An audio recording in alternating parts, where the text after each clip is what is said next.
Hello दोस्तों, नमस्कार। राजनीति विज्ञान विषय से संबंधित आज हम एक नए टॉपिक यानी इमरजेंसी प्रोविजंस से संबंधित आपातकालीन उपबंध से संबंधित सभी क्वेश्चनों को एनालिसिस करेंगे। प्लीज़ आप लोग वीडियो को लाइक कीजिए, शेयर कीजिए, सब्सक्राइब कीजिए। चलिए स्टार्ट करते हैं। आज का पहला क्वेश्चन है, संघ का यह कर्तव्य होगा कि वह बाह्य आक्रमण एवं आंतरिक अशांति से प्रत्येक राज्य की सुरक्षा करे जो कि संबंधित है। ठीक है, तो इसका राइट आंसर हो जाएगा आर्टिकल 355। यानी आर्टिकल 355 कहता है कि संघ का यह कर्तव्य होगा कि वह बाह्य आक्रमण एवं आंतरिक अशांति से प्रत्येक राज्य की सुरक्षा करे। ये दायित्व किसका है? केंद्र का, यानी संघ का। और वर्तमान परिप्रेक्ष्य में बात करें तो बाह्य आक्रमण के बाद जो आंतरिक अशांति शब्द है इसको हटा दिया गया है 44वें, ठीक है, 44वें संविधान संशोधन 1978 के माध्यम से इसको हटा दिया गया है। आप इसका एक्सप्लेनेशन देख सकते हैं कि भारतीय संविधान के आर्टिकल 355 के अनुसार संघ का यह कर्तव्य होगा कि वो बाह्य आक्रमण और आंतरिक अशांति से प्रत्येक राज्य की संरक्षा करे और प्रत्येक राज्य की सरकार का इस संविधान के उपबंधों के अनुसार चलाया जाना सुनिश्चित करे। अगला क्वेश्चन है हमारा, राष्ट्रीय आपात के मध्य भारत के संविधान के अंतर्गत लोकसभा की 5 वर्ष की अवधि को एक बार बढ़ाया जा सकता है। तो ये प्रावधान जो है केवल 1 वर्ष के लिए होता है।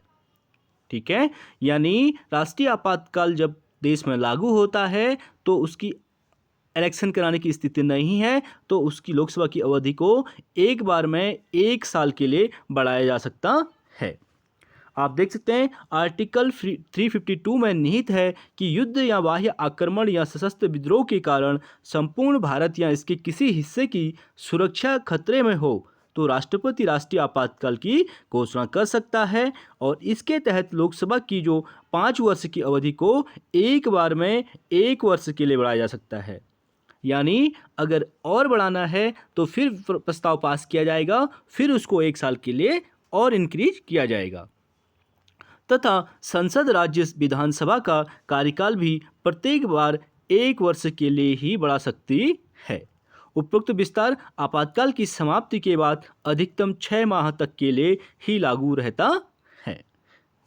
अगले क्वेश्चन की बात करेंगे, स्वतंत्रता के बाद भारतवर्ष में अब तक कितनी बार वित्तीय आपातकाल की घोषणा की गई है?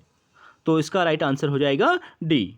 ठीक है, जो फाइनेंशियल इमरजेंसी है वो हमारे देश में अभी तक कभी भी लागू नहीं हुई है, यानी डी इसका राइट आंसर हो जाएगा, जो आर्टिकल 360 के अंतर्गत आता है। आप देख सकते हैं भारतीय संविधान के आर्टिकल 360 में वित्तीय आपात यानी फाइनेंशियल इमरजेंसी का प्रावधान किया गया है और भारत में अभी तक वित्तीय आपात की घोषणा नहीं की गई है। अगले क्वेश्चन की बात करेंगे, भारतीय संविधान के निम्नलिखित में से किस अनुच्छेद के अंतर्गत राज्यों में राष्ट्रपति शासन लगाया जा सकता है? ये मोस्ट इंपोर्टेंट क्वेश्चन है, तो इसका राइट आंसर हो जाएगा 356 के अंतर्गत। आप देख सकते हैं आर्टिकल 352 के अंतर्गत देश में जब बाह्य आक्रमण की स्थिति होती है तब लगाया जाता है, यानी आर्टिकल 352। और 356 जो है वो राष्ट्रपति शासन से संबंधित है, जब किसी राज्य में असंवैधानिक तंत्र के रूप में शासन किया जाता है, ठीक है, वहाँ की व्यवस्था चरमरा जाती है, तब आर्टिकल 356 लागू होता है और राष्ट्रपति वहाँ के गवर्नर के माध्यम से उस स्टेट में राष्ट्रपति शासन लागू करते हैं। और वहीं आर्टिकल 360 कहता है कि देश में जब वित्त की समस्या खड़ी हो जाती है या धन कोष रिक्ति की समस्या खड़ी होती है तो फाइनेंशियल इमरजेंसी वहाँ पे लागू होती है। आप देख सकते हैं भारतीय संविधान के आर्टिकल 356 के अंतर्गत राज्यों में संवैधानिक तंत्र की विफलता पर राष्ट्रपति शासन लगाया जा सकता है। और भारतीय संविधान के आर्टिकल 356 के अंतर्गत राष्ट्रपति शासन सर्वप्रथम 1951 में पंजाब के पटियाला एवं east Punjab state union PEPSU राज्य में लागू किया गया था। अगले क्वेश्चन की बात करेंगे, निम्नलिखित में से संविधान के किस अनुच्छेद के अंतर्गत भारत के राष्ट्रपति द्वारा राष्ट्रीय आपात की घोषणा की जा सकती है? तो इसका राइट आंसर हो जाएगा 352, यानी ए इसका राइट आंसर हो जाएगा। आप देख सकते हैं भारतीय संविधान में 3 प्रकार के आपात की उद्घोषणा का प्रावधान किया गया है। राष्ट्रीय आपातकाल की बात करें तो राष्ट्रीय आपात जो है आर्टिकल 352 हो जाएगा, और राज्यों में संवैधानिक विफलता से उत्पन्न आपात जो होता है आर्टिकल 356 हो जाएगा, और वित्तीय आपात की बात करेंगे तो आर्टिकल 360 हो जाएगा। और आर्टिकल 352 के तहत घोषित राष्ट्रीय आपात को 1 माह में संसद का अनुमोदन मिलना अनिवार्य है, अर्थात संसद से यह प्रस्ताव पास कराना जरूरी होता है, नहीं तो यह स्वतः ही 1 माह के पश्चात समाप्त हो जाता है। और आर्टिकल 356 और आर्टिकल 360 के तहत घोषित आपात को संसदीय अनुमोदन की अवधि 2 माह है, यानी आर्टिकल 352 के अंतर्गत जो आपातकाल लगता है उसके लिए संसद का 1 महीने का अनुमोदन प्रस्ताव पास होना चाहिए 1 महीने पहले, और वहीं 356 और 360 की बात आएगी जब 2 महीने की अवधि अनुमोदन के लिए आवश्यक मानी गई है। अगला क्वेश्चन है हमारा, संसद द्वारा संकट काल यानी इमरजेंसी की घोषणा का अनुमोदन कितनी अवधि के अंतराल में होना आवश्यक है? तो इसका राइट आंसर हो जाएगा 1 माह, यानी बी इसका राइट आंसर हो जाएगा। अगले क्वेश्चन की बात करेंगे, आपातकाल की उद्घोषणा को स्वीकृति हेतु संसद के समक्ष रखा जाना आवश्यक है कितनी अवधि के लिए? 1 माह के अंदर, यानी ए इसका राइट आंसर हो जाएगा। अगला क्वेश्चन है हमारा, राष्ट्रपति शासन अधिकतम लगाया जा सकता है?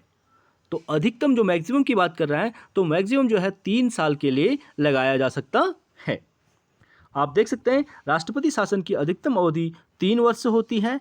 44वें संविधान संशोधन अधिनियम 1978 द्वारा आर्टिकल 356 में खंड 5 प्रतिस्थापित कर वह विधि बना दी गई है कि आर्टिकल 356 के अधीन की गई घोषणा की अवधि को 1 वर्ष के लिए परिसीमित कर दिया गया, और इसका अपवाद तभी हो सकता है जब आर्टिकल 352 के अधीन आपात की घोषणा प्रवृत्त हो और निर्वाचन आयोग यह प्रमाणित करे कि तुरंत निर्वाचन कराना असंभव है। ऐसी स्थिति में संसद के दोनों सदनों द्वारा उसके बने रहने के लिए उत्तरोत्तर संकल्प पारित कर यह अवधि 3 वर्ष तक बढ़ाई जा सकती है। अगला क्वेश्चन है हमारा, आपातकाल में राज्य विधानसभा की अवधि बढ़ाई जा सकती है? तो किसके द्वारा बढ़ाई जा सकती है? संसद के द्वारा, यानी पार्लियामेंट के द्वारा। डी इसका राइट आंसर हो जाएगा। यानी आप देख सकते हैं जिसको कानून बनाने का अधिकार है पार्लियामेंट को, उसी को विधानसभा या फिर राज्य विधानसभा की बात करें या फिर लोकसभा की, इसकी अवधि को बढ़ाने का अधिकार भी इसी को दिया गया है। इसकी व्याख्या देख लेते हैं। आपातकाल में राज्य विधानसभा की अवधि संसद द्वारा बढ़ाई जा सकती है। आपातकाल की घोषणा राष्ट्रपति केंद्रीय मंत्रिमंडल की सलाह पर करता है, और आपातकाल संविधान में परिस्थितियों के अनुसार 3 प्रकार का होता है। ठीक है, पहला राष्ट्रीय आपातकाल अनुच्छेद 352 के अंतर्गत, और राज्यों में संवैधानिक तंत्र की विफलता के कारण जो उत्पन्न आपातकाल है वो 356 के अंतर्गत लगाया जाता है, और वित्तीय आपातकाल की बात करेंगे तो फाइनेंशियल इमरजेंसी 360 के अंतर्गत लगाई जाती है। अगला क्वेश्चन है हमारा, निम्न में से किन परिस्थितियों में राष्ट्रपति आपात की घोषणा कर सकता है? तो इसका राइट आंसर हो जाएगा डी, बाह्य आक्रमण पहला हो जाएगा, दूसरा जो हो जाएगा सशस्त्र विद्रोह, और तीसरा हो जाएगा वित्तीय संकट। ठीक है, सरकार की अस्थिरता इसका कोई संबंध नहीं है। ठीक है, सरकार की अस्थिरता होते रहती है, इससे राष्ट्रपति शासन नहीं लगाया जा सकता है। अगले क्वेश्चन की बात करेंगे, भारतीय संविधान के निम्नलिखित में से किस अनुच्छेद का व्यवहार में क्रियान्वयन कभी नहीं हुआ है? ये क्वेश्चन रिपीट हुआ है, तो इसका राइट आंसर हो जाएगा आर्टिकल 366 यानी 360। ठीक है, ये अभी तक लागू नहीं हुआ है। देश में फाइनेंशियल इमरजेंसी अभी तक लागू नहीं हुई है। अगले क्वेश्चन की बात करेंगे, संविधान के किस अनुच्छेद के अंतर्गत वित्तीय आपातकाल की व्यवस्था है? तो वित्तीय आपातकाल की व्यवस्था कौन से आर्टिकल में है? आर्टिकल 360, यानी डी इसका राइट आंसर हो जाएगा। आप देख सकते हैं संविधान के अनुच्छेद 360 में वित्तीय आपातकाल का जिक्र है। अगले क्वेश्चन की बात करेंगे, भारत में राष्ट्रीय आपातकाल की घोषणा करने का आधार निम्न में से कौन नहीं है?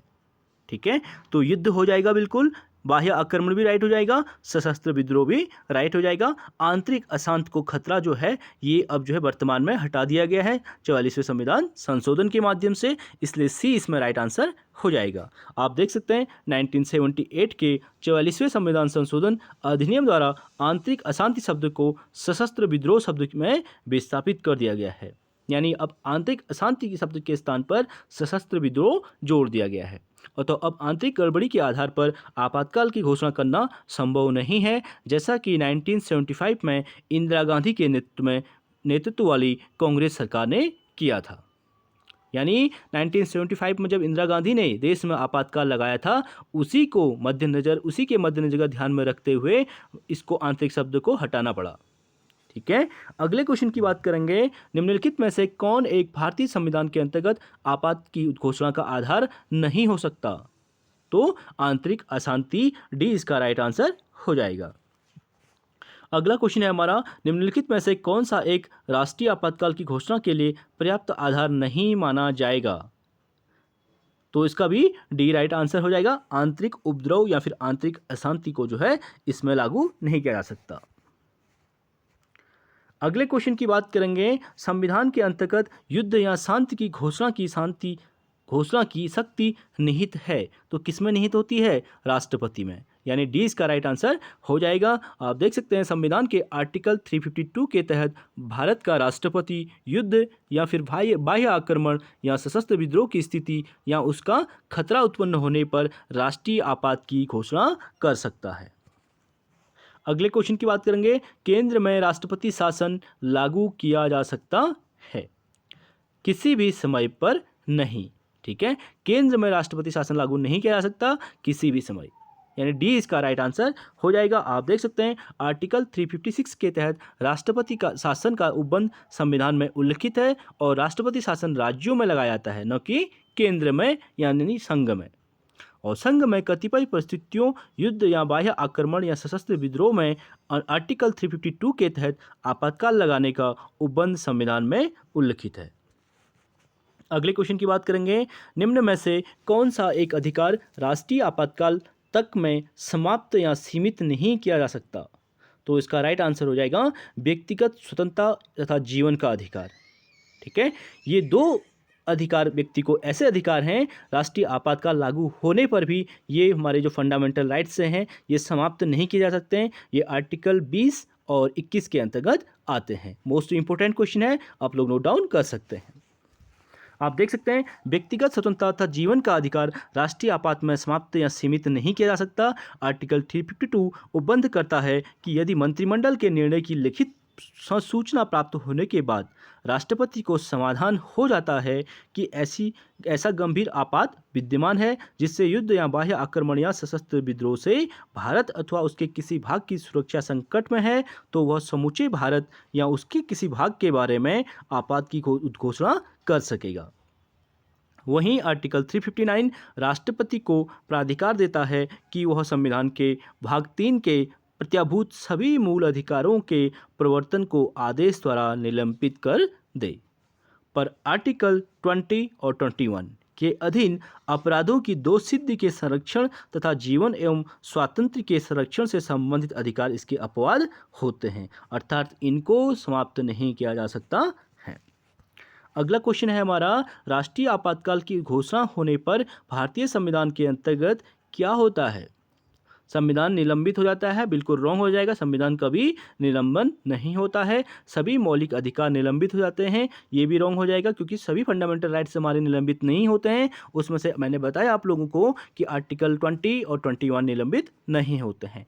और संसद की विधायिनी शक्ति का विस्तार हो जाता है, बिल्कुल राइट आंसर है, जो संसद की विधायिनी शक्ति का विस्तार हो जाता है। और राज्य विधानमंडलों द्वारा पारित सभी विधेयकों पर राष्ट्रपति का हस्ताक्षर आवश्यक हो जाता है, ये मैंडेटरी नहीं है, ये भी रॉन्ग हो जाएगा। आप देख सकते हैं राष्ट्रीय आपातकाल के समय संसद को राज्य सूची में वर्णित विषयों पर कानून बनाने का अधिकार प्राप्त हो जाता है, यद्यपि किसी राज्य विधायिका की विधायी शक्तियों को निलंबित नहीं किया जाता। संसद द्वारा आपातकाल में राज्य के विषयों पर बनाए गए कानून आपातकाल की समाप्ति के बाद 6 माह तक प्रभावी रहते हैं और 6 मंथ के बाद ये स्वतः ही समाप्त हो जाते हैं। अगला क्वेश्चन है हमारा, आर्टिकल 352 के तहत प्रथम बार राष्ट्रपति शासन या राष्ट्रपति द्वारा आपातकाल की घोषणा की गई थी। तो इसका राइट आंसर चारों में से एक भी नहीं है, क्योंकि चारों ऑप्शन जो है नहीं मैच खाते हैं। तो इसका एक्सप्लेनेशन रीड करते हैं। भारत में आर्टिकल 352 के तहत अब तक 3 बार राष्ट्रीय आपातकाल की घोषणा की गई है। पहली बार जो किया गया था 26 अक्टूबर 1962 में नेफा के माध्यम से, नॉर्थ ईस्ट फ्रंटियर एजेंसी, जो अब अरुणाचल प्रदेश है, चीनी आक्रामकता के कारण राष्ट्रीय आपातकाल की घोषणा की गई थी। ठीक है, इसका पहला जो कारण माना जाता है, जब 1959 में दलाई लामा भारत आए थे, ठीक है, इंडिया ने उनको आश्रय दिया था। उसके बाद चाइना ने हमारे इंडिया में 1962 में अटैक किया था। और दूसरी बार की बात करें तो पाकिस्तान के हमले के समय 3 दिसंबर 1971 में राष्ट्रीय आपातकाल की घोषणा की गई थी, जब बांग्लादेश पाकिस्तान से अलग हुआ था। तथा तीसरी बार 25 जून 1975 को आंतरिक अशांति के आधार पर इंदिरा गांधी के द्वारा आपातकाल लगाया गया था, तो 1975 में।